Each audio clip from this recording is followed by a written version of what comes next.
Welcome to a very special Blackcast 665, which means strange things may be afoot for our next episode. But for right now, we follow up our previous episode, which was a tribute to Ace Frehley, by talking about Bruce Springsteen. Because, yeah, some people like a wide range of rock music, myself included. And I was excited to find out that a number of people that I knew saw the recent Bruce Springsteen biopic, Deliver Me from Nowhere, based on the book. And we will talk about that with quite the collection of people. I would say this is an all-star lineup, this panel. And coming back to the show for the first time in a while, from north of the border, Medicine Hat's own Dan Reinish. Hello, sir. How are you? Good day, sir. How are you doing? Nice to see you in a vintage Bruce Springsteen tour tee. Good to That's see right. that. This is for the River, the first time, not the time that I saw the River tour in 2016, but I appreciate that. And keeping the international flair going, from Ireland, the one, the only Adam Hughesy, the H-Man Hughes, who thank you for deciding to talk to you about music other than Oasis, Hughesy. I appreciate it. Yes, but I'd like to just start off by pointing out that Oasis are better than Bruce Springsteen. But I'd like to say fingers crossed and hope that this episode isn't boring in the USA. Get it? Oh, we got it. just to keep in with the merchandise thing, I'm wearing my Wu-Tang Clan hoodie. That's which good. Is inspired by Bruce Springsteen's insistent lies that he is into rap music. I think that he's into all sorts of things. And representing the Garden State, the great state of New Jersey, Bergen County's own, Bill Narducci, welcome back to the show. Thanks for having me. Thank you for being here. And look, friend of Hughesy and myself, Little Lemmy, calls us LOL dorks. I think that's you, though. I don't think she's talking about me. And Dan, we lost your camera. I don't know if you're still there or if you're reconnecting. So I think he's. I guess you there. could say that Dan is in the darkness on the edge of town. I was going. That's true. That is true, which is certainly one of many things that we will talk about, because I want to talk about this movie. And the way for me to talk about this movie is that I think it is a good movie.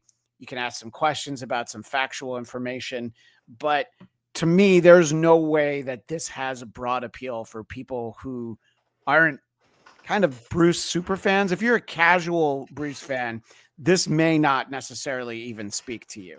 And I could be wrong. I enjoyed it. Hughesy, I know you may have, you went in a little cautiously because you felt like you were going to be sitting there, fact checking back at the screen as Deliver Me from Nowhere started. And but my understanding is you at least enjoyed it for the most part, right?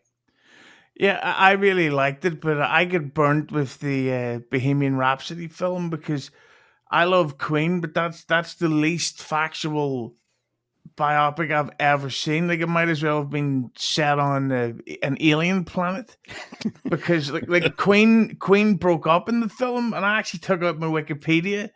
I actually had a massive book with me, thing, but I had opened up my phone and looked it up during the film. Queen never broke up. Yeah. So well, the whole point, and I don't want to get down the rabbit hole because I did not enjoy that movie for a variety of reasons. One of which being you could watch that movie and not walk away from it realizing that Freddie Mercury was gay. But the big breakup that happens before Live Aid, they were on tour. They were sorry, no spoilers. No spoilers for you. Spoilers. So the idea that they were broken up and they got back together for Live Aid. No, they had been on tour like 2 months earlier. And then they took a break, and then they did Live Aid. And as proud as they were of recreating the Live Aid performance, it was completely unnecessary because you can go on YouTube and watch the Live Aid performance. But that's not what we're talking about. We're talking about Deliver Me from Nowhere. So you felt burned by that. So did you think that Bruce was just going to have really bright white capped teeth throughout the whole movie? What were you most concerned about them getting wrong? Well, the thing that I was worried about going into this is that I love Bruce Springsteen, but he's full of crap. Like when I mean, he like many artists, sure. yeah, no, he's got this real habit of talking without actually saying anything, and this whole I'm a working man and I'm just a man of the people. When you consider these days, if you want to see him, it's maybe $500. That's American money, by the way, guys. Thank you for Yeah. making the adjustment in your head. Let's not do it in Canadian dollars. That's 700 Canadian. 700. Yeah. See, we already Yeah. got to it. Thank you, Dan. Yeah.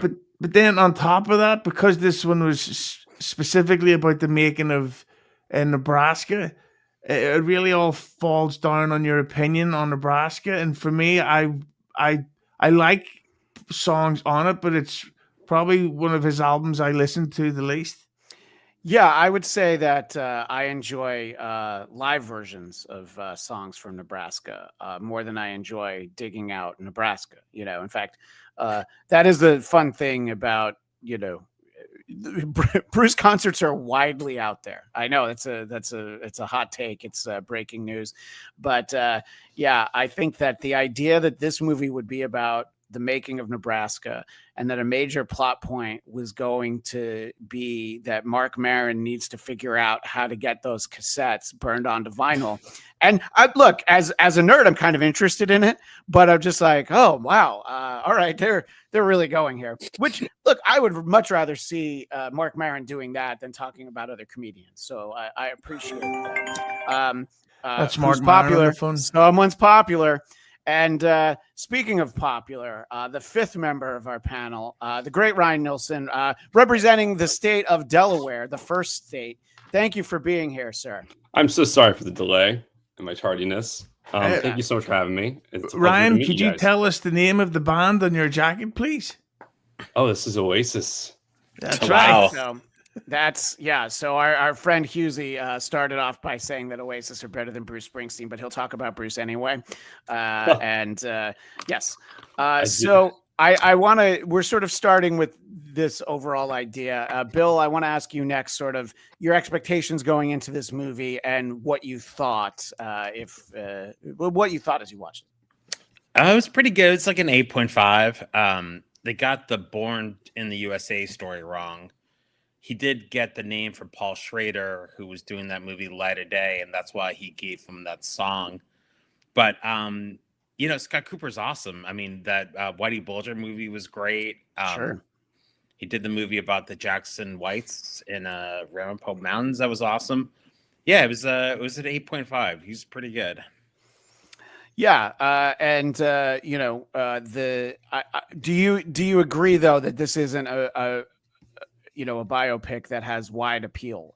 If you're like, oh, I have Bruce Springsteen's greatest hits, you might want to skip it, or do you think that the movie? I think it would be like a foreign movie if you have Bruce Springsteen's greatest hits. But John Landau, that was a perfect impersonation. I mean, Jeremy Strong was absolutely the best part of the movie, I thought. I agree. I thought he was tremendous. Dan, how did you feel seeing Bruce up on the big screen there? First off, to Husey's point, it wasn't a documentary. Just like Bohemian Rhapsody was not a documentary. It's a movie. It's a movie. It's a movie. Wait a minute. What was that point I wanted to make? It's a movie. It's a motion picture. It's made to entertain people. And I was entertained by it, but they cast the absolute wrong actress to play the love interest. There's no way in the world that any character in any movie would have been so smitten by her. Oh, and wait a minute, she has a kid too. Here's this rock star on the precipice of being on top of the world, and he's falling in love with a character who's a waitress who's really nice but not great. Oh, and she has a kid. It was like there's no way that he would have fallen for that actress. And I realized she was a composite because it's a movie. But so what you're saying is that it's a movie. It was a book before it was a movie, though, Dan. Yeah, it was a great book, a very interesting book, and there was no composite love interest in the book at all. But it was a very interesting movie. I mean, I knew going in that it was debuting on streaming December 3rd, and the soundtrack that had Jeremy Allen White singing on it was coming out December 3rd as well.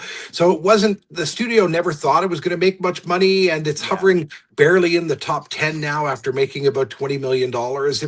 It was a movie made for and by Bruce Springsteen fans. That's why Bruce was, to Hughesy's point, on set every day, making sure his version of the story was told.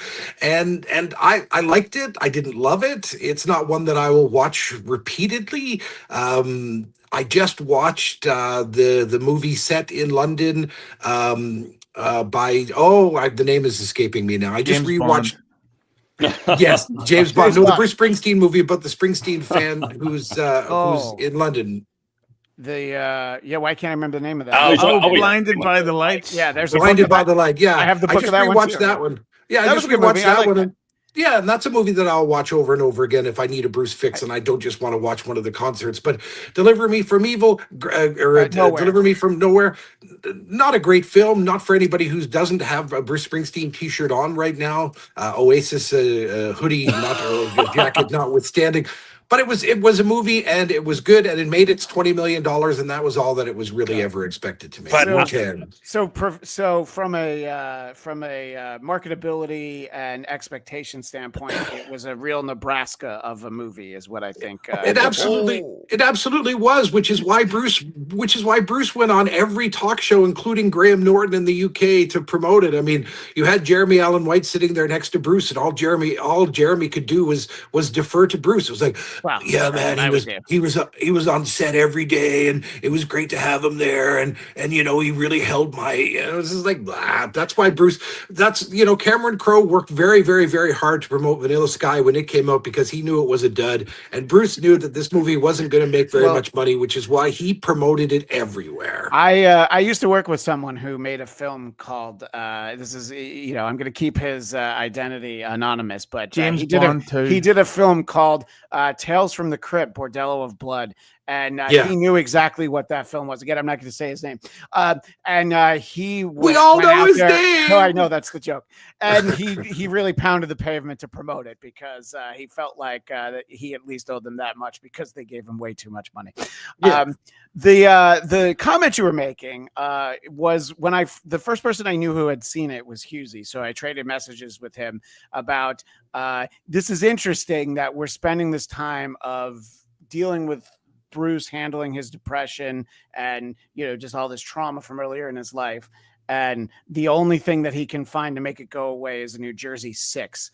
I see, and Husey laughed again, so that's why I get it out there. Bill, I felt like you were about to say something before I jumped to. Well, that movie, was it Blinded by the Light? Yeah, they say that Bruce's hometown was Asbury Park, and so all fans just went like that in the theater. It was crazy. Oh, you mean in that movie though? Yeah. It's Freehold. It was everyone's like, what is going on? Nice research there, buddy boy. Yeah. Well, they didn't want to feel like they were giving free advertising to the Freehold Raceway Mall on Route 9. But I understand what you're saying. I think that that's a great mall, by the way. Great mall. Good cut. Yeah. You believe it or not, it has a hot topic. Ryan, what did you think? I believe you also read the book, right, Ryan? I did read the book. Yes. Yeah. So tell us your thought about the translation from book to screen and your overall thoughts on the screen version. There were a bunch of changes, and it is an adaptation. But I think what was interesting about this movie was I thought the appeal of this movie was sort of the mental health side of things, where I think we've always kind of known he dealt with depression. And the book touches on it a tiny bit, but the trailer of this movie, and I think the whole proposal of this movie was we're going to go head on to that. And I think even the appeal of Bruce being on set, in my opinion, that was what was interesting to me. And I also think when you get a guy like Scott Cooper, who, to be honest, I'm not a fan of his. I think his movies are incredibly bleak. I don't ever really find any connection to the characters that strong, but he makes adult movies. He makes movies that adults go to see, I just think your mileage varies. So I was really skeptical when they announced him being the director, just because I didn't want it to just be like a bleak, kind of long movie where I don't really connect to the main guy. But since I'm a huge Bruce fan, just to interject for a second, Yeah. this movie's pretty bleak, though, isn't it? Pretty bleak. Yeah. Okay. no, like Go ahead. all my worries were kind of realized, but I'm still Sure. a huge fan, so I did like it. I just I think that the tricky thing with this movie is some of the flashbacks just really don't work for the most part. I think like after a while you get it, like well we get it, but after you see the same flashback like 7 times, like they weren't adding anything after a while. It was very repetitive, and I thought that was going to be like the movie's superpower. Like, oh wait, we're going to learn a new thing here. And actually, but there's. I'm not saying that they were pointless. Like they definitely, like the scene. But they might have belabored the point, is what you're They saying. belabored the point a little bit. So overall, I mean, I found this to be. It was an emotional watch, just because I've always wanted to see a Bruce Springsteen biopic, but I think it was also a little frustrating in that, like, it kind of the whole premise felt very. Oh, this is not a traditional music biopic. But then it ended up feeling like a traditional music biopic. And I thought that the strongest parts of it, though, I think some other members of the panel mentioned this. Every scene with him and, oh my God, every scene with him and Jeremy Allen Strong. Jeremy Strong and Jeremy Allen White were incredible. Like, I actually think this movie should have just fully been about him and his relationship with his manager. 100%. Absolutely.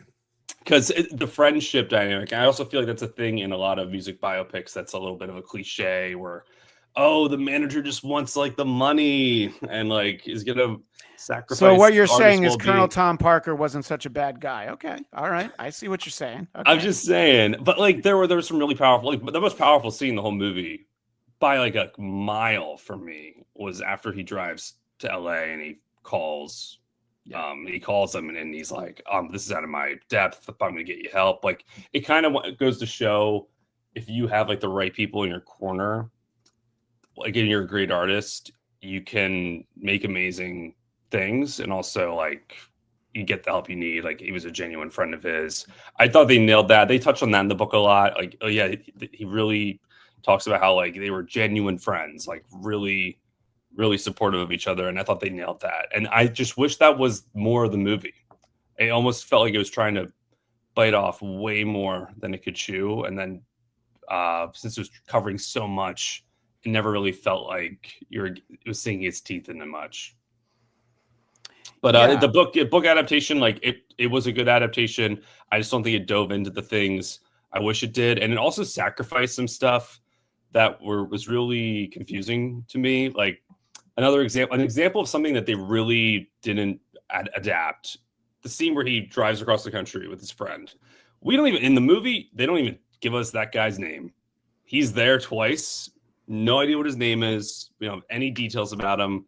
In the book, that guy, like childhood friend, he also just went through a breakup, and there's like a beautiful scene in the book where he's like, oh, I have a teddy bear. It's like kind of his like support animal for the drive.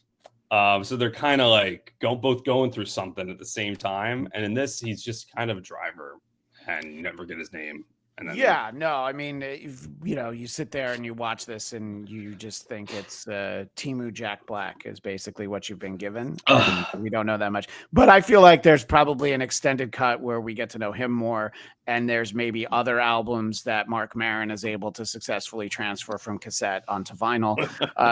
Things like that. By the way, the Tom Gully show, I wish I could have been there when Bruce told the E Street Band, yeah, we're just doing the album with the crap I put on my 4-track recorder. It's like, yeah. And I like that they have that sequence with Born in the USA. And like, oh, yeah, that sounds really good. Yeah, I'm not feeling it, though. Here's an interesting take. The next time you watch the movie, if you watch it again, Jeremy Strong's performance, Martin Short was once asked how he does such a great impression of Jerry Lewis. And what Martin Short said was he imagined Jerry talking with a lozenge in his mouth. And so it's like he's always got the lozenge going back and forth and that sort of thing. And that's how he's doing that. That's what I was thinking when I watched Jeremy Strong doing John Landau. Is I imagined him with a lozenge in his mouth, trying to do an impression of John Landau. Great performance, yes. And again, to Ryan's point, it would have been tremendous to see the movie just be about Bruce and John Landau. But it bordered on comic for a while for me, just because of that Martin Short reference that I mentioned. So it was very interesting, and we're all in the Bruce Springsteen business, just like we all are on this broadcast number 665. Yeah, but not 666. By the way, I don't know if this is really the Adam Bush, but Husey, speaking of people that sound like they have a lozenge in their throat, you saw Bob Dylan the other day. And Adam Bush wants to know, there's any truth to the rumor that you walked Bob Dylan to the stage in Belfast? I didn't know you lived in Belfast. I think he's trying to dox you. He did. Yeah, last night I went to see Bob Dylan, and I ran up on stage and we duetted on, Angel in the Centerfold, and we all had a great time, and we crushed beers, and Bob Dylan yelled the N-word into the mic, which I thought was really inappropriate. I was like, don't say that. Yeah. Well, nuclear is what we know of as that word here. Yeah, in the U.S. But go ahead. One of the things about the film that I thought was really weird that they left out was, so it's usually him recording the album into this tape recorder, basically. But Atlantic City, the song, has 2 tracks. So how did you do that? That's a great point. So, yeah, I guess they went in and redid that. So you're saying it's perhaps factually inaccurate, and maybe Mark Maron didn't work as hard as this movie made me think he did. And I know. I'm sorry. What's the constant Mark Maron reference? I can't stand Mark Maron. So what? He's in this movie. He's in this. Oh, movie. That's right. He's the guy who worked. Yeah, he's in the studio. And they're like, for like 3 minutes. That's kind of the point. He takes the shitty cassette and gets it burned onto vinyl, and then we watch the vinyl being burned. And again, kind of a nerd, I like that stuff, but I'm like, who's this for? Mark Maron's real. I'm so glad they didn't have Bruce focusing on more of his Born in the USA songs, but instead we got some sweet IMAX footage of music being converted onto another format. Like that's what I paid for. Yeah. It was crazy that this movie was, on IMAX screens. When was it actually? Yeah, I mean, read the poster, Ryan. Get out of here! And I think that it really kicked Tron Ares out, which is one of Hughesy's favorite films of the year. I actually said to the manager of the cinema in the lobby, I said, I haven't seen this film yet, but if there's no scenes of vinyl conversion, I want a refund. And I actually had to pay twice when I left. I was like, I got what I paid for. Tom Gully's show chimes in again. The Depression, only a rock star with a fanatical following that worships him can know. And then he does add, the end credits should have read, 2 years later, Bruce snapped out of his depression when he started nailing Julianne Phillips. So thank you, Tom Gully, for being such a vocal part of the show. Deep cuts. Well, that's this episode, like the movie, is for the true believers. Bill, I think this is the episode. I think this is the episode that breaks the broadcast wide for you, man.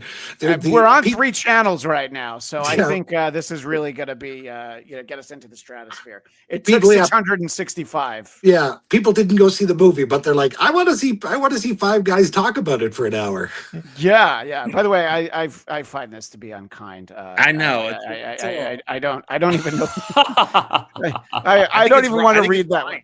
Yeah. I think that that might be somebody pretending to be someone else is the reason why I brought that one up. When you include this wallpaper Christian chose plus us 5, there's literally more people on screen right now than actually bought tickets to go see the film. Whoa! I think that's fairly accurate. I heard recently, that there's this Michael Jackson biopic that's planned, and they're thinking about breaking it into 2 movies, and the first movie would end with Off the Wall being released, and I'm like, No, I'm not interested in that. I've seen the behind the music about the Jackson 5. Let's not have the part where he's a superstar. Let's look, there's a part of his life that maybe they don't want to make a movie out, but we're talking about thriller to maybe dangerous. That would be That's the thrilling. movie. What's No. that? No. Yeah. No. But the problem with that one is, and much like the Springsteen film, is that the Michael Jackson estate have final cut over the Queen movie. I don't know if it's just like the Springsteen movie. No. But it's in the way. I don't know like, if the impact of that is as yeah. What they're doing for the Michael Jackson film is mimicking what Universal did for Wicked. So the first one is just called Michael, then the second film will be Michael for Good. It's a Wicked story. Yeah. Yeah, The second one's called Michael. I didn't do it. Yeah. All right. The second, this makes up for the earlier comment. By the way, Captain EO is good. I believe it is good. Yeah. I think that the fact that we never got a feature film of Captain EO.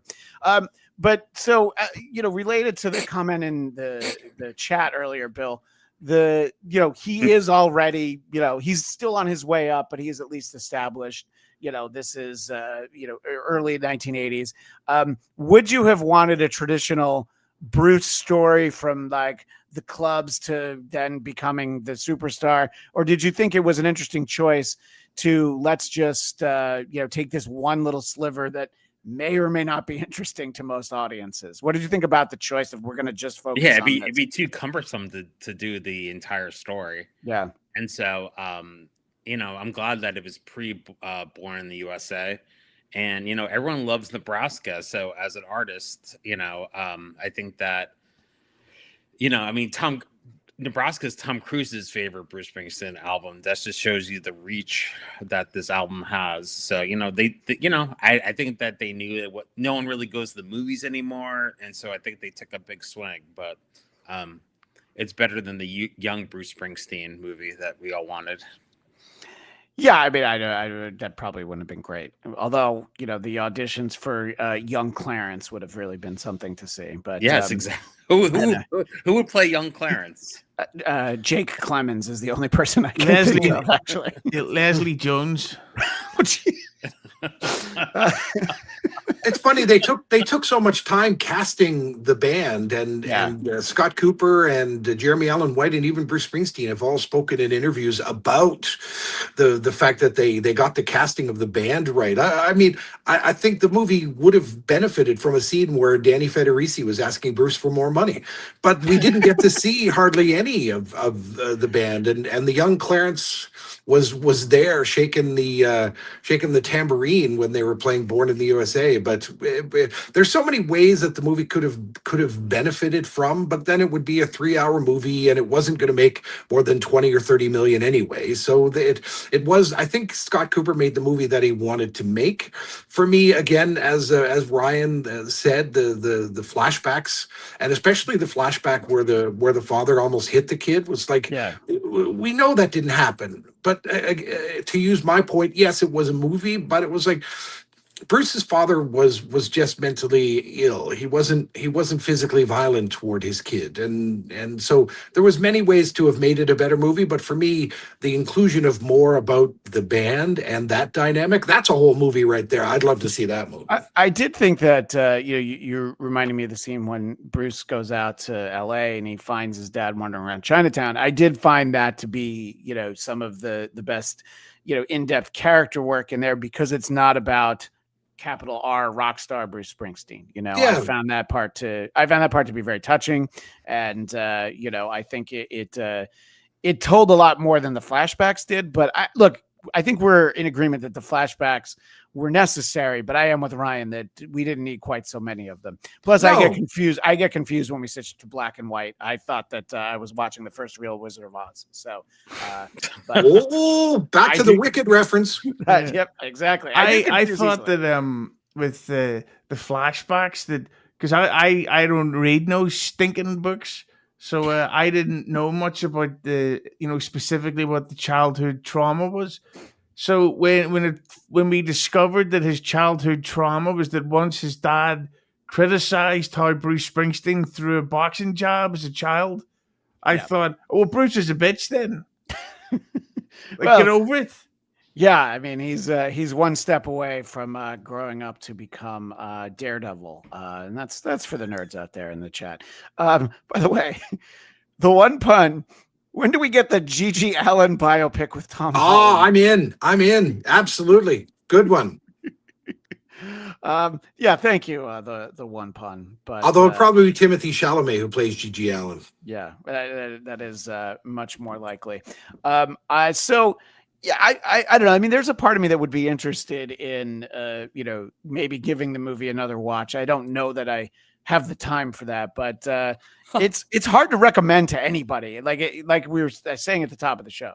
Like I have friends who are, hardcore Bruce fans. They're all from New Jersey, believe it or not. I know it's shocking, but I'd be like, you might like it. But in general, if there's ever a movie that I was relieved that I went to see by myself while my wife stayed at home and got some work done, it would be this one because she'd be like, "Would you bring me to?" But I do like, listen, you can think what you want about Oliver Stone's The Doors, but I thought Val Kilmer, actually singing those songs is a tremendous part of that. Jeremy Allen White actually singing. And it is interesting. I did think the same thing you mentioned, Dan. I didn't realize that maybe it was so calculated. I was like, well, why was the soundtrack not out till long after the movie was, unfortunately out of theaters pretty much. But I don't know. I'd be interested in hearing those. That's more of a, wander over on a Spotify playlist. I don't think I would actually buy the vinyl of the Deliver Me From Nowhere soundtrack, but I don't know, Husey, I know how you feel about physical media, but that's just for movies, right? Yeah, I just think that this is Bruce Springsteen giving the finger to the audience because he's like, oh, all those rumors about the Born in the USA 40th anniversary tour and box set that was coming out. Well, no, here's Jeremy Allen White singing it instead. And that's what really drives me nuts. Like, why we didn't get that any form. Yeah, the only thing you can buy to celebrate the anniversary of one of the biggest albums ever is a $90 hoodie off his website that's completely white. And it just says Born in the USA in the corner up around the titty. I just thought that it's just give us what we want. So that's not what you wanted, is what you're saying. No, but I have to say, because Dan mentioned there being a longer version, in the trailer, there's a lot of extra footage and stuff. Yeah. Like there's a thing where Landau does that, the monologue about when Bruce was born, there was a hole in his room. Yeah. And Yeah. not in the walls. And he says he spent his whole life trying to fix that hole. It's like, well, we didn't get to see any of that hole talk in the film. We just got some awesome vinyl footage. Whole talk. Yeah. Again, Tom Gully, a Bruce Springsteen movie without at least an appearance of Southside Johnny, sacrilege. There was that guy in that other band that we saw a few times. So, who needed Southside Johnny? I'm more disappointed there wasn't a Joe Grzycki cameo. I mean, where the heck is Joe Grzycki? Come on. I wanted to see a young John Bon Jovi in the audience going, wow, I'm going to do this when I grew up, only really shit. Hey, he's going back out on tour, Bon Jovi. You already Yeah, got Bon Jovi hasn't been able to sing for 10 years. It's like seeing Rush. Geddy Lee can't sing anymore, but at least Bruce sounds good. And Jeremy Allen White singing Bruce's songs, he sounded pretty good. I mean, he wasn't exact, but I thought he sounded pretty good. I might know some people that would say that John Bon Jovi hasn't been able to sing for 40 years, but what were you going to say, Husey? Yeah, but my whole thing is I really love the TV show that Jeremy Allen White's in, The Bear. Yes. But this just felt like a special episode of The Bear in that he was really, and there was loads of musical, well, not monologues, but montages of him intensely staring off into the distance while a non-album single plays, and I just thought, so this is The Bear? This is Bear Springsteen. There's the highlight for the trailer. I had to do it very deliberately and slowly. Who was about to jump in? Was that you, Ryan? No, I was going to say, it is interesting that Jeremy Allen White, there are similarities, I think, with the performances and the characters where you're just quiet, acting, deep. It's very emotional. Clearly, like there's the mental health thing of the bear in this. I do think he does sound amazing in this. I will say, like, he was incredible. I thought his performance was fantastic. I hear you on the exact thing. I don't even know exactly what I want from a music biopic with the main character. Like I don't know if I want them to do an impression and sound just like them or do their own thing, kind of like Timothy Chalamet, Bob Dylan last year. But I mean, if you turn on the I'm on Fire, like, and you just close your eyes and you shuffle between the actual song and the one they did for this movie, I actually don't know if you can tell. It really is like pretty close. I was blown away by that. I think in the credits at the bottom, it says all the songs that he recorded. Okay. And it is sort of, it's kind of amazing. I just don't know, like, you know, I think we're kind of like, we're all kind of saying the same thing with that. This is just like a weird movie to be the first Bruce Springsteen movie, in my opinion. Like, it's, yes, it is an interesting story about Nebraska. And this movie did make me appreciate that album more, and so did the book. But like, I don't know if I this felt like the sequel to another movie, or it felt like I was hopping in the middle of the bear. I didn't see season 1. Like, you know what I mean? Like, I don't know if this should have been the first story we get from Bruce Springsteen. And should you like watch this as like an intermission in the middle of his Broadway show, the version filmed on Netflix, not the version that I saw in person? That's right. But I think, Dan, I think you saw it in person too, right? I did, yeah. Yeah. So we're better than everyone in person else. Than it was way better than on Netflix, right? Yeah. Much better in person. Right. But yeah, it is such an incomplete part of the story. And, you know, the two films we've referenced, the Queen movie, I believe that Husey, I'd be saying it in your slang if I called it shite. As a kid, I liked the Doors movie. Obviously, there's some problems with it. Those are at least complete stories. You know, this is such a small part. But I also feel like, well, this is probably the Bruce movie we're going to get because of the lack of success. Although I did enjoy the Western Stars film where they were doing all the songs out in that barn that he has out in Jersey. So that was a Bruce Springsteen movie, but not in the sense that we're talking about. I want to give anybody any chance for final thoughts before we move on to the second half of our conversation. So Ryan, because you politely raised your hand, I'll ask. I was just going to say, I want to comment on the success of it or the lack of, because I've like seen a few articles that have just kind of pointed out like, oh, who's going to go see this movie? All his fans are in New Jersey. Like, what do they think was going to happen?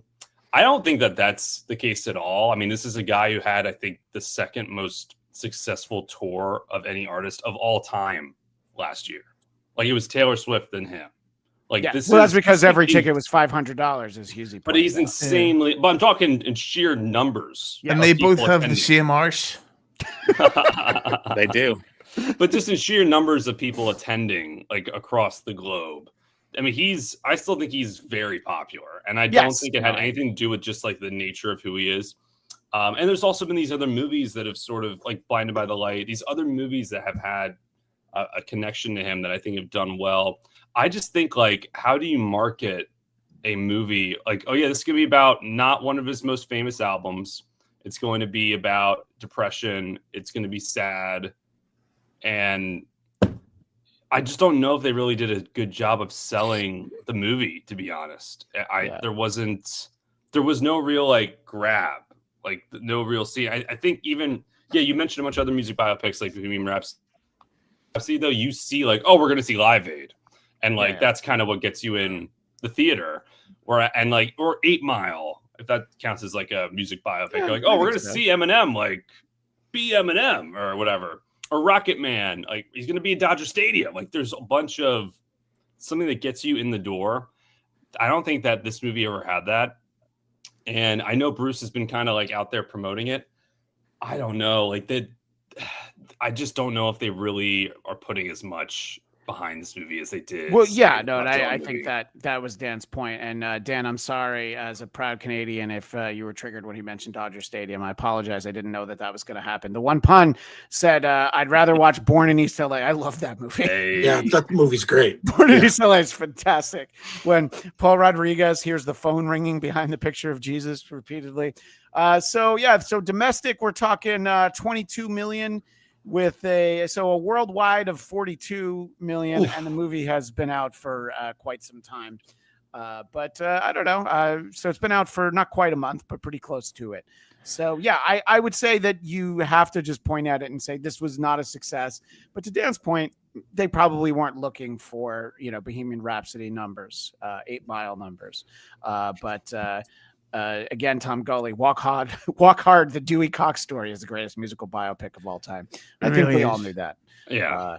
Although Ian jumps in with Tenacious D, The Pick of Destiny is the greatest musical biopic of all time. I agree to disagree. All good films. All good films. Dewey Cox really might have. It really might have ruined music biopics, honestly, for me. Because I'm like, yeah, they all fall in those cliches, and this movie does. You think it's not going to, and then it kind of does. Carol Duran, the Fat Black Singer. I love the Weird Al biopic. I thought it was really fun because you want to talk about something that kind of skewers the conventions. And before we get to Husey, one last from the chat: is it a sequel to Eddie and the Cruisers? It's not, unfortunately. Go ahead, Husey. But I'm going to say I think Ryan's wrong about Walk Hard because that was showing you that someone was able to learn how to play guitar even though they had no sense of smell. Like I thought that was Walk Hard. Like that's just a story about true struggle. So you should apologize. Okay, of course. I'm a Dewey Cox. Yeah. Talk about Dewey Cox. Any final thoughts on the movie? Ryan, you jumped in. Bill, do you want to have any final thoughts? Do you think you would give this a rewatch, either theatrically or streaming? I don't know. Well, when I watched it, I go, Christian has met Max Weinberg and loves him. That's the whole time I was watching So it. cool. I go, yeah, Christian loves Max So, Weinberg. Anybody who has known me for a long time, you'll hear me talk about my time in 30 Rock. And there's two people I talk about how much I love.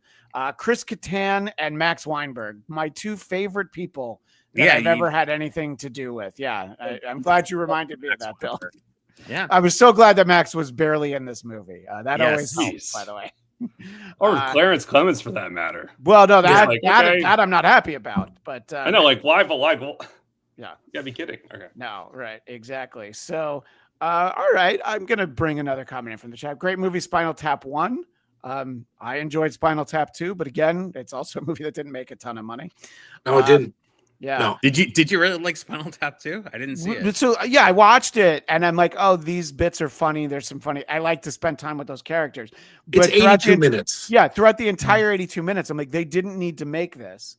And Yeah. look, I don't know that it needed to be a theatrical release, but I was happy to visit with those characters. And the cameos, Paul McCartney really worked, and I thought that the Elton John cameo was actually really funny. And it ended way too abruptly. There should have been a different ending. Yeah, well, it felt Spoiler like alert. It felt like the Monty Python and the Holy Grail in the way. It was just like, okay, we're just done. Yeah. Well, that is because I don't know if you read this. There actually is a third film out next year, and it's called the End or something. The end of the I know what you're saying. I think it's a more so there's a third out next year. So I thought that this was a bit too much of a niche topic. So let me get my final thought in. I'm sorry, Dan. That's very, very anti-Canadian of me. Yeah, it is. AKA I mean, come on. rude. It was very rude that I didn't give you a chance. I'm sorry. Yeah. Well, listen, the reason the movie is called Springsteen Deliver Me From Nowhere is because the studio realized that there was a limited audience that was going to go see it. It was never going to make more than $30 million. The limited audience was focused on the Springsteen aspect of it. If it was a better movie, more interesting to a wider appeal audience, it would have just been called Deliver Me From Nowhere. Sure. But by putting the Springsteen name on there, which I'm not sure was contractual to whatever contract Bruce made for the movie, but putting Springsteen on there limited the audience. And to me, I will watch it again, as I said, though, probably not a dozen times. Not a dozen times, but I do know that there are movies you do tend to watch a dozen times.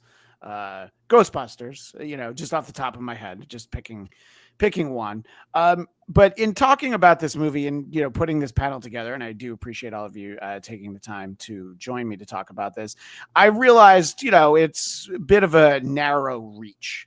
So I wanted to let everybody also come and talk about their favorite Bruce album, but Dan popped out because I think maybe he thought I was wrapping up the show. I actually don't think he thought that. I was going to let Dan go first because I was so rude and didn't give him his. All right, Dan, you're back. I wanted to let you go first, and I wanted you to talk about your favorite Bruce album that you had two. One of them comes up in a moment, and it was Tunnel of Love, which I'm showing in the only format it's worth listening to, of course. Oh. Much like all of us, I'm sure our favorite Bruce album changes over the course of time. Correct. Sometimes it's Greetings, sometimes it's Born in the USA, other times it's the Covers album. No, I'm just kidding about the Covers album.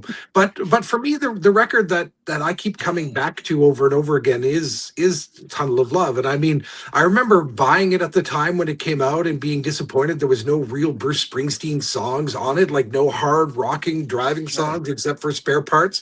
But over the years, the songs like Walk Like a Man have like Independence Day is one of my favorite songs, and I guess I gravitate toward the songs about his dad, which is why, of course, I wrote the book 11 Seconds with Bruce Springsteen about my meeting with Bruce and how much it made me closer to my late father. Continue holding it up. Hold it up again so that everyone there can you go. see it. I know. This is I do love that you wrote Whoa. a book about your 11 seconds with Bruce. Yes. Springsteen. 11 So Seconds cool. with Bruce Springsteen, not available online or at Amazon, but you can buy it at the Mark Maron shop. But the fact that Walk Like a Man keeps coming up and keeps coming back, and then the fact that it ends with Valentine's Day, which could or couldn't be about Julianne Phillips, but it's likely about Patty, because by that point him and Patty were an item. And then the Tunnel of Love tour, which I never saw but have seen so many highlights of, it just looks like it would have been a fun way to experience this record live. But to me, when you ask me right now, in addition to Darkness on the Edge of Town, which is my favorite Bruce Springsteen album, I just jumped in Tunnel of Love, and I'll stand by that. No, I appreciate that. And look, there are no wrong answers here, although Husey gave me a controversial one when I first asked him, but I think that there is a chance that was a bit of a joke. By the way, Tom Gully points out, if this is actually Lemmy's birthday, happy birthday. So our friend little Lemmy, it's apparently her birthday today. And Husey, I don't know about you, but we've known Lemmy for a while. I think personally, I'm honored that she chose to spend her birthday in this chat with us, and I'm going to assume she's not a Bruce Springsteen fan, but you go ahead and correct me if I'm wrong, Lemmy. But Happy birthday, Lemmy. We appreciate you being there. Any special heartfelt thoughts you want to share with Lemmy, Husey? Yes, the streets of Philadelphia is about AIDS. Ugh. I was just like, oh my God, well, he's going to definitely figure out a way to work the word fart box into there. But then you know what? Husey, you do always surprise. That's why a famous comedian's older sister seems smitten with you, but I don't want to dox anyone. Dan mentioned in passing that, he had two albums that, he would mention. And the other one was already called Dibs by, of course, the great Bill Narducci, and also on the format where it sounds best, cassette. Beautiful. Darkness on the Edge of Town. Nothing like which, by the way, this may actually still be the only way I have this. I don't know that I upgraded to a CD at any point. Wow. Look, there are some things you just you appreciate the way you fell in love with them. But just take a moment, Bill, and talk a little bit. I mean, it starts with Badlands, so we could probably just stop there. But the beauty is we don't have to. We do not have to stop there.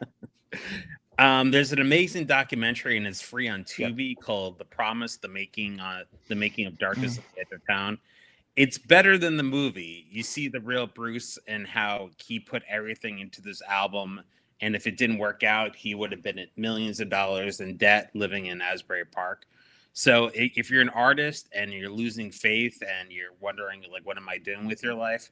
Just watch it, because you can see what a risk taker Bruce was, and how like it didn't stop him. He was fighting with his old manager, and that was always on the cusp of the making of this album. And what I also love about it, even though I spent many years down the Jersey Shore, it's not really a Jersey Shore album.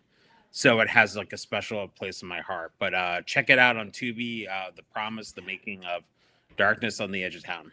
I will second that. That's a tremendous documentary. I am a sucker for music documentaries, much less than music biopics.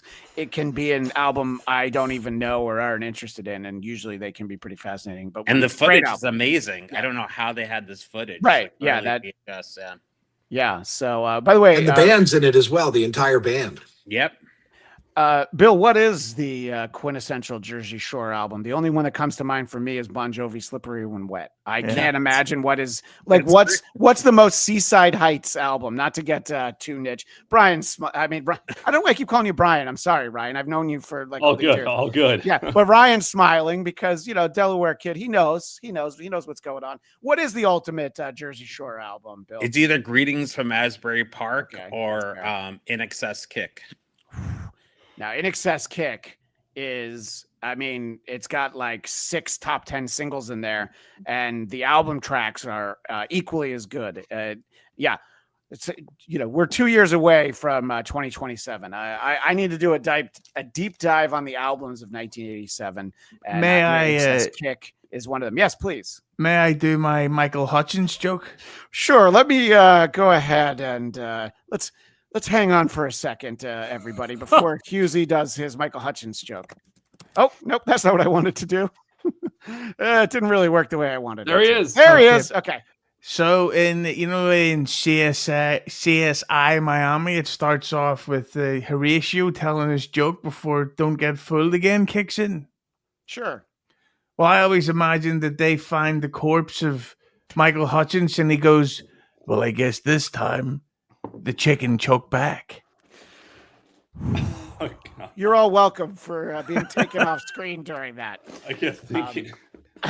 Maybe this time the devil was outside. See, I don't know. That's just off the top of my head. I know. Maybe. Sorry. My bad. Yeah. So, In Excess Kick, a great Jersey Shore album. I think that's the takeaway Well, from. Well, I guess what he needed tonight was a longer belt. All right. Just to move you on, you, Husey, you picked Magic. I'm so And- excited to hear about this. Yeah, I wanna hear your thoughts on Magic. Yeah, well, first of all, I'd just like to say about Darkness on the Edge of Town. I'd love to have been there for the meeting of the album cover shoot where they just said, "Stand beside the cupboard." And I go, "Yeah, okay." That's actually his house. That's actually his house. Where Yeah, they but took that it's- photo. It's not well centered. Is that what you're going for? Are you giving art direction to the cover to Darkness on the Edge of Town, Husey? But then you compare it to the cover of Magic, and it's like, what was the alternative idea? Same shirt. Yeah. But no, so this Oh. album, see, I'm a relatively recent Bruce Springsteen fan, and that, like, I knew the obvious ones like Dancing in the Dark and Born the SA and stuff like that, but I'd really never listened to him. And then I have a friend, ironically, the guy that I went to see Bob Dylan with last night, who had literally every Bruce Springsteen song ever and all these high quality bootlegs on his Xbox. And when we would go there for drinks or pre-drinks, he would always be playing Bruce Springsteen, and he'd always end up yelling at me because I would be saying, "Who's this song by? Who wrote this?" And he's like, "It's Bruce Springsteen." "Oh, what about this one?" "Bruce Springsteen." So I almost get my head kicked in while my mind was being expanded at the same time. And then the Tuesday after I had heard all these songs for the first time, the Radio Nowhere single was released, or was the video came out.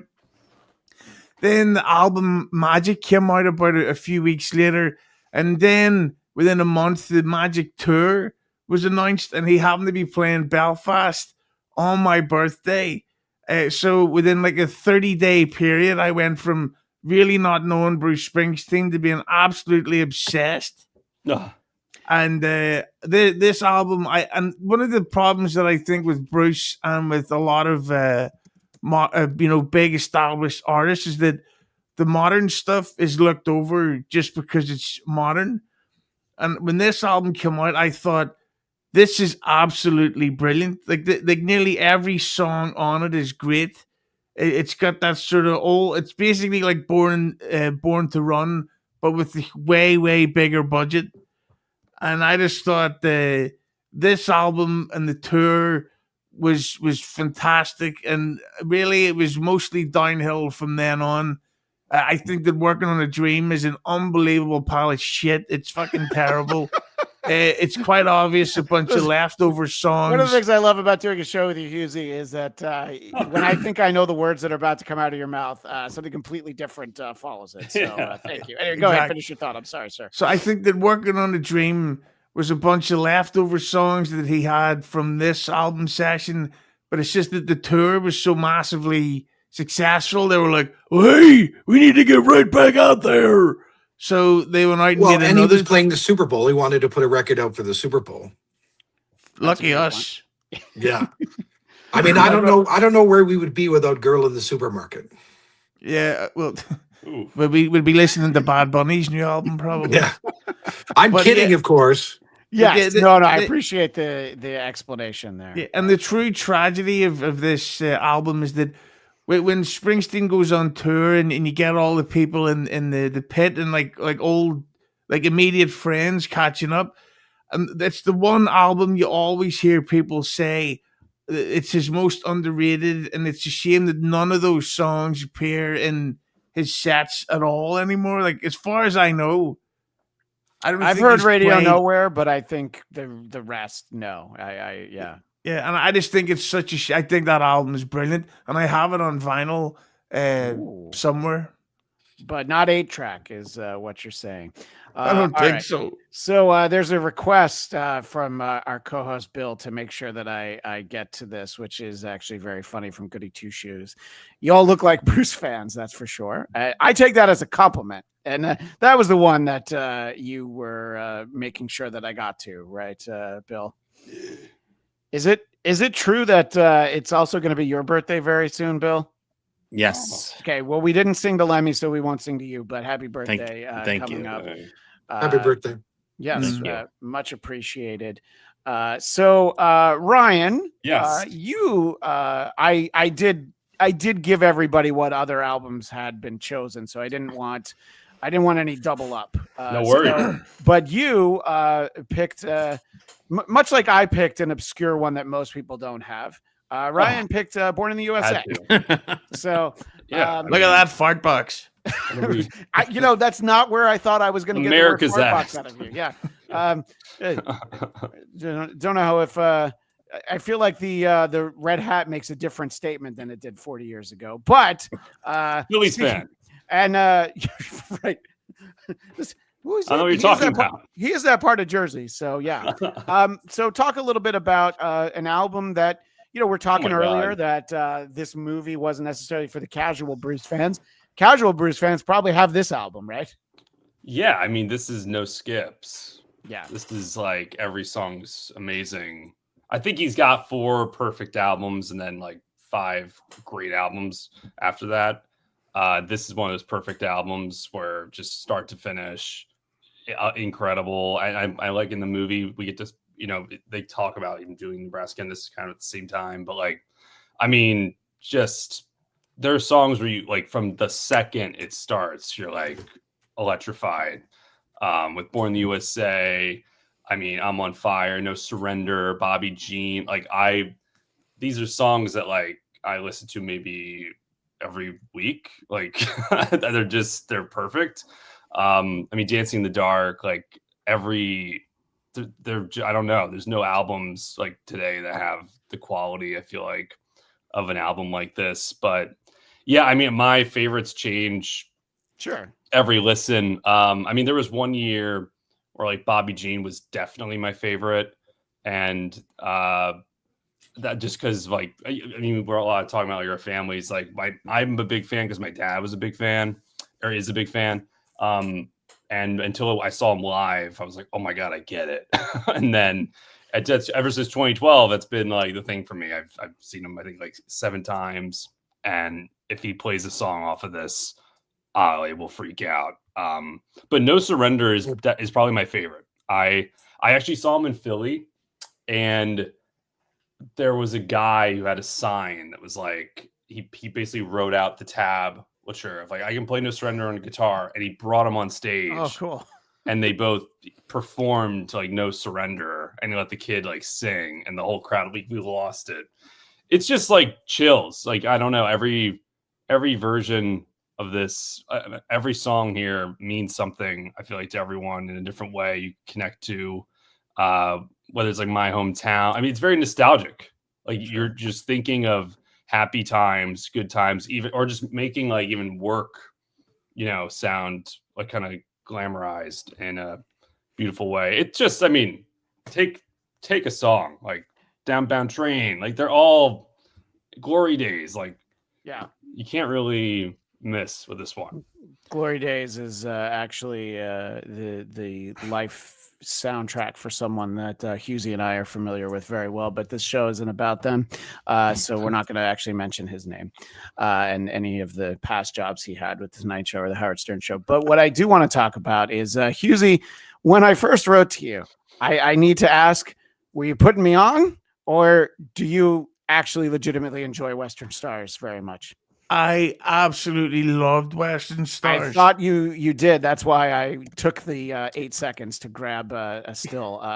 Talk a little bit about Western Stars before I reveal my obscure deep cut of a favorite album. Well, I like the fact that it's his second album to show an arse on the cover. Oh my god, that's always good. Okay, you know what? I didn't think of it that way. That is hilarious. That's not what I hear, Christian. But yeah, no, because I remember when Working on a Dream came out, and it was I hated it. I thought it was crap.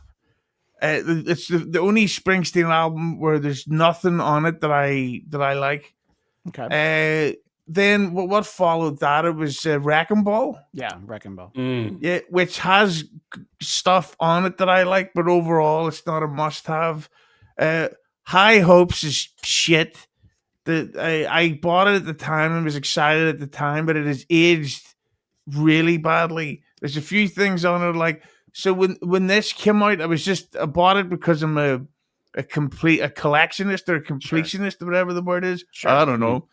But I absolutely love this, and like that the first song on it, Hitchhiking, and you just listen to it, and it's just like I'm hitchhiking down the road, and then as this massive orchestra slowly kicks in, and you sit forward and you go, "What the fuck is this? This isn't just like a Devils and Dust sort of acoustic album. Like this is a full like an epic scale thing," and I just thought absolute masterpiece. I love this album. Go ahead, Ryan. Go ahead. Agree. Like I think you're nailing something where it's like the thing that's amazing about him is he's always like trying new shit. Pardon my language, so I don't know if we can swear. He's always trying things. Yeah, he's always trying stuff. Like I mean, we joked earlier that he released like a Motown cover album, but like that's cool. Like no one his age does that. Like he's just like, yeah, I'm gonna do that. I'm going to release this. Well, you've apparently never heard the great Aerosmith album, Honkin' on Bobo. That's all blues covers.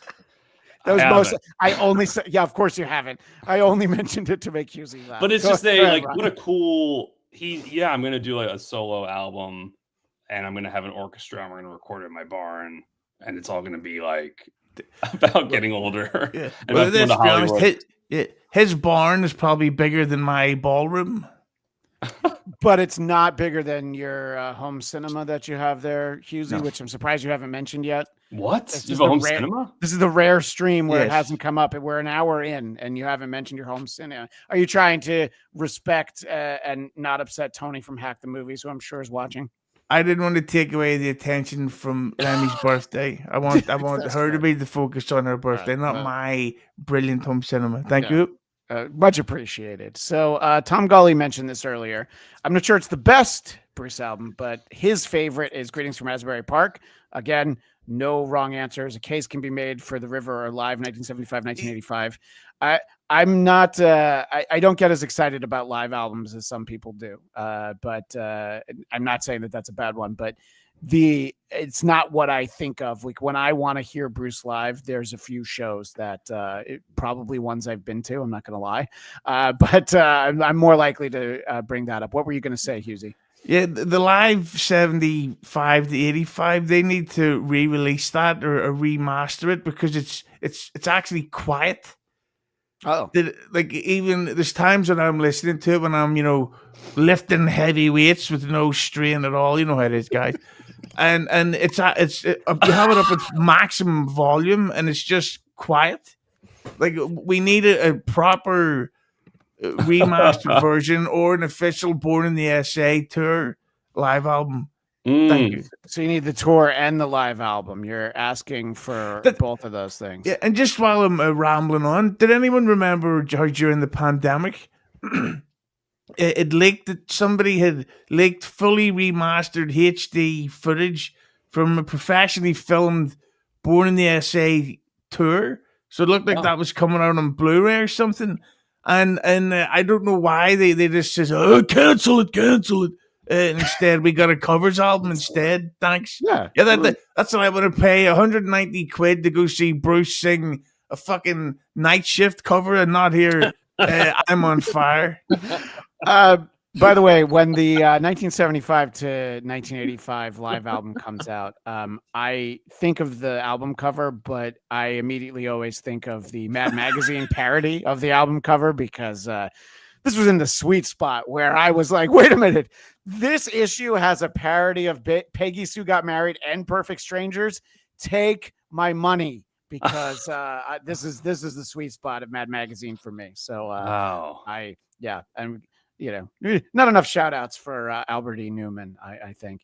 So, yes, as we start to wind down, I will mention that it was hard for me to not pick The River. And it almost feels like it's cheating because there are so many songs on it and it's so long. And, you were talking, Husey, about being in the pit and people, being very knowledgeable at a Bruce show about stuff they're not playing. So, when in 2016, he did the River tour where they did the River in its entirety. And then also, at least the show in LA, also played an additional 2.5 hours. There was a guy that I'd been talking to, and I guess he had no idea that they were playing the River in sequence because, you get to a point on side 4, I guess, where, there aren't as many familiar songs, you beautiful, brilliant songs. And, I guess, I don't know how else you can market this by saying I'm doing a tour of the River. It's not, it was however many years later. I don't know. I'm really bad with the math. 25 years later, I think I came up with that. And then not realize that that's what's happening. But I think that prior to that show, I might have picked a different one, but also you guys picked some great ones. I still feel like this is tremendous. It's, again, it's cheating. If you're doing one of those Desert Island discs, I'm going to bring this as my Bruce album because of how many songs are on it. 83 minutes. Yeah. Yeah, exactly. Yeah. And I don't need to bring, the special edition that of course I have, in the city tonight and everything. I don't need to bring that one. I can just bring I'll play by the rules for the most part. Dan, did you get to go to any of those River shows? I felt like you did, and if I didn't, I'll have egg on my face. I saw the River tour in its entirety 5 different times. It was. I had taken that year off, and there was so many shows, and the tickets were. I don't think I paid more than $120 for a ticket. And I saw it. I saw it at Penn State. I saw it in Cleveland. I saw it in Toronto. Yeah, I saw 5 different shows that tour. Yeah, I remember you. I don't think I remember that it was 5, but yeah, that was before somebody sat down and explained dynamic pricing to Bruce. You could still go, and it'd be at least a reasonably priced ticket.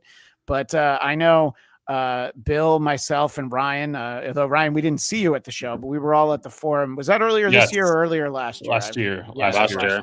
Yeah. So Twice, yeah. still Oh at my it. gosh, incredible story, by the way. That show. I went to both. Yes.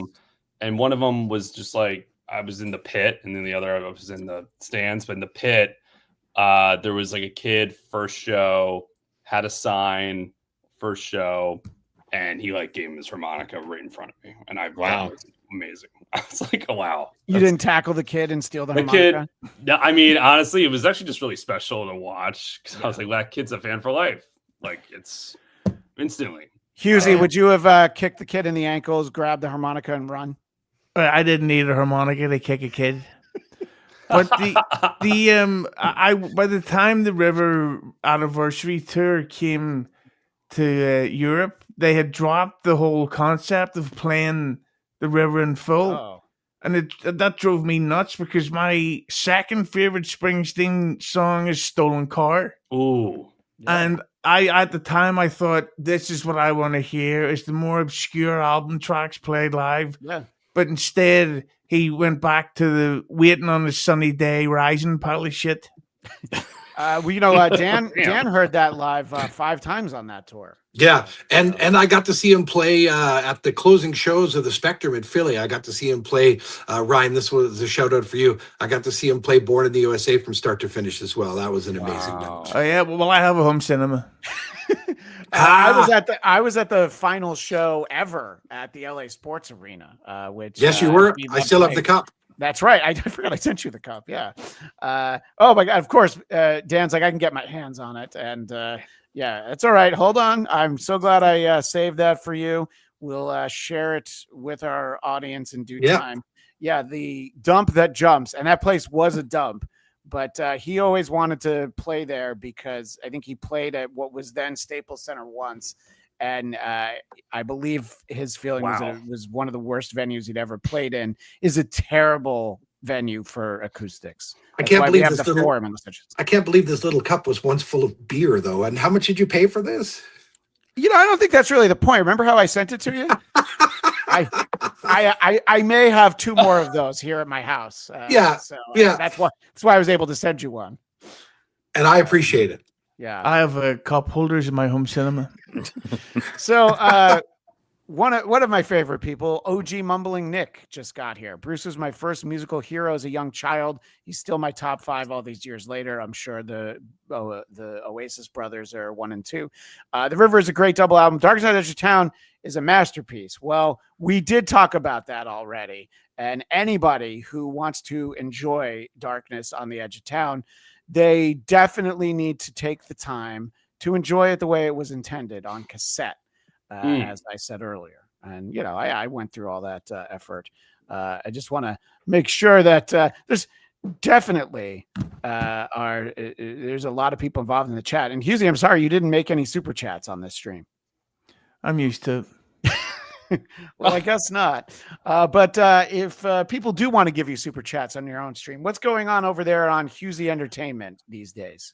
Well, if I will be doing a stream later on tonight. For those that know about the Dabbleverse, it's gotten, and I know I say this all the time, but it's gotten darker and more serious. There's a darkness on the. Oh, I've already done that one, but so there's like lawsuits coming out.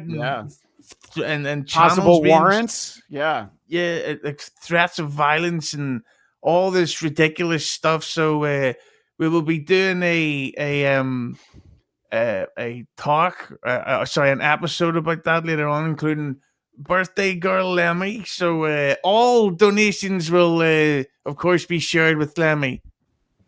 There you go. So make sure to donate all the red boys and they'll all go straight to Lemmy. All right, I'm going to send her this clip, although I know she's in the chat, so she's going to have to hold you to that.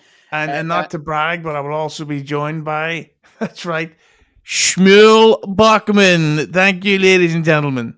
Well, that's great. I appreciate not getting the invite for that one. But we did something last week, which is there on the channel. You can come on if you'd like, but you have to watch your language. Yeah, well, that's going to be the problem. And by the way, because I mentioned you got no super chats, this is not technically a super chat, but Michaela, member for 1 month, this was free. So give Lemmy half of the membership, I think is the way to do that. And you mentioned Shmuel, and Goody Two Shoes says, I'm in. Bill, you have a few different shows on your YouTube channel. Let everybody know what they are and where they can find you. So we have a YouTube show called Flickaholics. We have a movie trivia show called Stump the Bill. And then we have a show called The Ejectables, where people talk about movies that they don't get the credit they deserve. And then we have another show called Jump Scare Rewind, where the host Ian talks about horror movies, and another show called No Small Roles, where Ian talks to various actors and the roles they played. And the episode of Flickaholics that I was on, I brought the greatly underappreciated The Adventures of Ford Fairlane, starring Andrew Dice Clay, and I stand by that. And I'm just going to pretend that I never did any episodes of Stump the Bill, and that way is easier because I may not have done well. Ryan Nilsson, what do you have going on these days? I mean, I'm on Instagram, Ryan Nilsson _ and X or Twitter, Ryan Nils. Yeah. Well, whenever I want to know how people are feeling about the Eagles or the Phillies, I go right to your Instagram because I'm going to get the pulse. You're right on the pulse. You're always right there. I'm on the pulse. Yeah, you always know what's the happening. Culture. I know what's going on. I'm ear to the ground. Big Dallas game this Sunday. Well, there you go. Yeah, you can follow me there, and I always love talking Bruce. And yeah, shout out Oasis. We'll have to talk about that, Uzi. And Dan Reinish, I'm going to let you promote whatever you'd like, including your incredible collection of pop vinyls and that great cup you showed earlier. You know, I've become respectable. I'm now a city councilor here in the city of Medicine Hat. I ran for election and won. Wow. Thanks to everybody that voted for me. So I am a city councilor, but I'm still doing things for my YouTube channel. Dan Reinish is where you can find me on all the social streams. And go Blue Jays. That was very hurtful, but I guess I have the Leafs and the Raptors are doing fairly well. But yeah, that Christian gave me some condolences for the. I did mention that I wasn't rooting, I mean, my team wasn't in it, and I was still traumatized by that World Series. Just the way that it unfolded. And Ryan, about traumatizing ends to seasons this past year. So it's brutal, but that is why we watch. I was at that game. Oh, the game at Dodger Stadium. Where he threw home. Yeah. Instead of first when you're a professional baseball player. So, yeah. That was a day that I checked on your emotions. I wanted to make sure you're doing all right. But hey, maybe we'll get that Born in the USA tour next year, Husey. In any case, you can subscribe, BLADTCAST. We have a YouTube channel. We also have an audio feed, and the audio feed, I might sneak some Bruce music in there, but I would never do that on YouTube because, there's copyrights and all that. They'll catch it. You go find all of it, though. That's the thing. You want to hear a Bruce song, you'll be able to hear it very easily and very quickly. So please go right ahead. And of course, you can find me all over the Geekscape network, talking about Marvel and other things. And every Tuesday, 2 p.m. Eastern, 11 a.m. Pacific, Who Are These Broadcasters on the Who Are These Podcasts network. We'll be doing our big Thanksgiving special, which is once a year. I find an excuse to show the footage from the Macy's Thanksgiving Day Parade when the Barney balloon popped in 1997.